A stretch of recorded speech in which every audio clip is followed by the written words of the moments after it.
اخبارك كله بخير؟ الحمد لله، نحمده على كل حال. الحمد لله رب العالمين. حضرتك مين؟ محافظة القاهرة؟ ايوه، محافظة القاهرة. محمود رحمة الله عليه كان عنده كام سنة؟ محمود كان 15 سنة ونص. 15 سنة ونص. يعني انا اول مرة ادخل اتكلم في برنامج حضرتك، بس يعني عايزة اتكلم بس في نقطة معينة. يعني البرامج ساعات بتبقى مستفزة قوي، ما بتراعيش احساسنا بجد يعني. ان ممكن اتكلم اقول اسامي عادي يعني. نعم يا فندم؟ اقول اسامي عاديه يعني، زي الاستاذ خالد الغندور مثلا في البرنامج. لا انا مش عايزك تقولي اسماء، انا عايزك تقولي اللي انت عايزه تقوليه من غير اسماء. يعني قولي اللي انت عاوزاه من غير اسماء. بيتكلم بيقول ان احنا يعني خدنا فلوس. وانا كان نفسي اتكلم معاه في البرنامج، بس ما عرفتش اتواصل معاه بجد يعني. وبيجيب اسامي الشهداء مش من المذبحه طبعا، شهداء تانيين في البلد، ان هم ما خدوش حقوقهم زي مذبحه بورسعيد. وبيقول ان هو يعني لو كانوا في ماتش كانوا خدوا حقوقهم. يعني لو كان ابنه مثلا كان قال كده، انا نفسي بس يراعي احساسنا مش اكتر من كده والله. ربنا يعلم بالواحد عامل ازاي يعني، مش هيحس بيا اللي جرب اللي اتنقرح منها في لحظه زي يعني. مش يعني انا في الشارع معلش، بس ما يهمكيش يا فندم، ما يهمكيش. فيعني انا نفسي بس الناس تراعي احساسنا مش اكتر، وحياة ربنا يعني. انا معاكي. الواحد عامل ازاي. انا ابني كان في حضني وفجاه ما بقاش في حضني، كان رايح يرجع رايح بس يحضر ماتش مش اكتر، وما رجعش.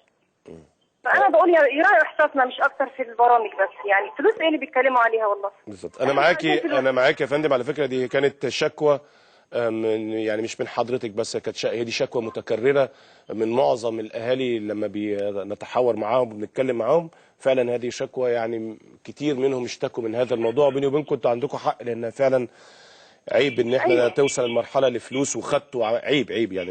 انا شايف ان والله ايا كان مين اللي قال كده، انا مش بقصد حد بعينه، عشان بس برضه يبقى كلامي واضح يعني. والله فلوس الدنيا كلها ما تساويش ابني والله العظيم، ولا تستفيد ما تساويش ضفر حتى، بس يعني هنعمل ايه؟ امر ربنا الحمد لله، وراضيين بقضائه الحمد لله. اكيد الحمد لله، نحمد على كل حاجه. في حاجه ثانيه عايزه تقوليها؟ موضوع الدوري بالنسبه لنا مش فارق والله يا استاذ محمد، يعني يتعمل او ما يتعملش مش فارقه معايا، المهم بس حق ابني يرجع وخلاص يعني، وحسبي الله ونعم الوكيل. طب حضرتك يا فندم شايفه ان حق ابنك يرجع ازاي؟ يتحكم في القضيه على الاقل، يعني الواحد قلبه يبرد بحكم كويس يعني. انت حضرتك كنت متابعه المحاكمات، ولا كنت بتعرفي عن طريق المحاميين والاهالي وكده؟ لا بسمع يعني بتابع الاخبار عن طريق الجرايد، النت، الكلام دوت يعني. مش بحضر لا، انا اصلا يعني اعصابي ما بتستحملش. انت بتروحي عشان اعصابك مش هتتحمل الحضور. انا بكلم حضرتك والله ربنا يعلم اعصابي عامله ازاي. انا مش بطلع في برامج والله عشان انا اعصابي مش بتستحمل الموضوع ده يعني. ربنا يعلم بالواحد عامل ازاي يعني. محمود كان ابنك الوحيد يا فندم؟ لا، كان ابني الكبير. يعني ليه اخوات ولاد تاني؟ لا، عندي علي وياسمين اصغر مني يعني. طيب الحمد لله كله خير. لكن عايز اسالك سؤال. واضح ان حضرتك يعني يعني يمكن واخده الموضوع في شيء من الهدوء شويه. انت شايفه يوم 26/1 ده ازاي؟ نعم، شايفه يوم 26/1 ده ازاي؟